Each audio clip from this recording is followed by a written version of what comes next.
سوال نمبر 28۔ مسلمان خدا تعالیٰ کی بندگی کیسے کرتے ہیں؟ جواب: نماز پڑھتے ہیں، روزے رکھتے ہیں، مال کی زکوٰۃ دیتے ہیں، حج ادا کرتے ہیں۔ سوال نمبر 29۔ نماز کسے کہتے ہیں؟ جواب: نماز خدا تعالیٰ کی عبادت اور بندگی کرنے کا ایک خاص طریقہ ہے جو خدا تعالیٰ نے قرآن مجید میں اور حضرت رسول مقبول صلی اللہ علیہ وسلم نے حدیثوں میں مسلمانوں کو سکھایا ہے۔ سوال نمبر 30۔ بندگی کا وہ طریقہ جسے نماز کہتے ہیں کیا ہے؟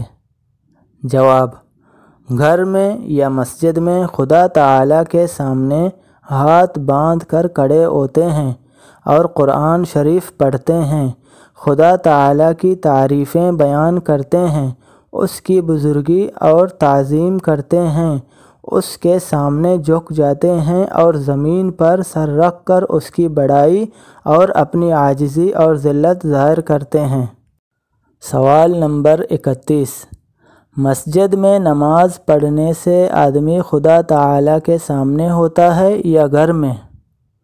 جواب: خدا تعالیٰ ہر جگہ سامنے ہوتا ہے، چاہے مسجد میں نماز پڑھو چاہے گھر میں، لیکن مسجد میں نماز پڑھنے کا ثواب بہت زیادہ ہوتا ہے۔ سوال نمبر 32۔ نماز پڑھنے سے پہلے ہاتھ، منہ اور پاؤں دھوتے ہیں، اسے کیا کہتے ہیں؟ جواب: اس کو وضو کہتے ہیں، بغیر وضو کیے نماز نہیں ہوتی۔ سوال نمبر 33۔ نماز میں کس طرف منہ کر کے کھڑا ہونا چاہیے؟ جواب: پچھم کی طرف، جس طرف شام کو سورج جا کر چھپ جاتا ہے۔ سوال نمبر 34۔ پچھم کی طرف منہ کرنے کا کیوں حکم دیا گیا؟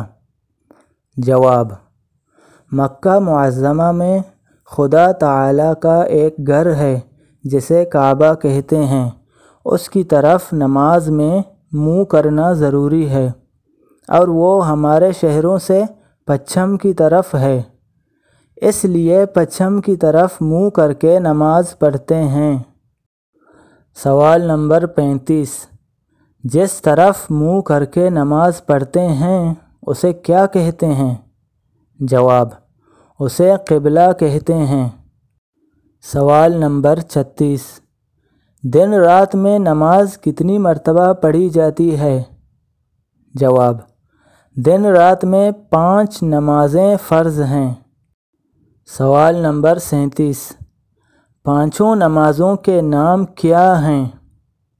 جواب: پہلی نماز فجر جو صبح کے وقت سورج نکلنے سے پہلے پڑھی جاتی ہے، دوسری نماز ظہر جو دوپہر کو سورج ڈلنے کے بعد پڑھی جاتی ہے، تیسری نماز عصر جو سورج چھپنے سے 2.5 گھنٹے پہلے پڑھی جاتی ہے، چوتھی نماز مغرب جو شام کو سورج چھپنے کے بعد پڑھی جاتی ہے، پانچویں نماز عشاء جو 1.5-2 گھنٹے رات آنے پر پڑھی جاتی ہے۔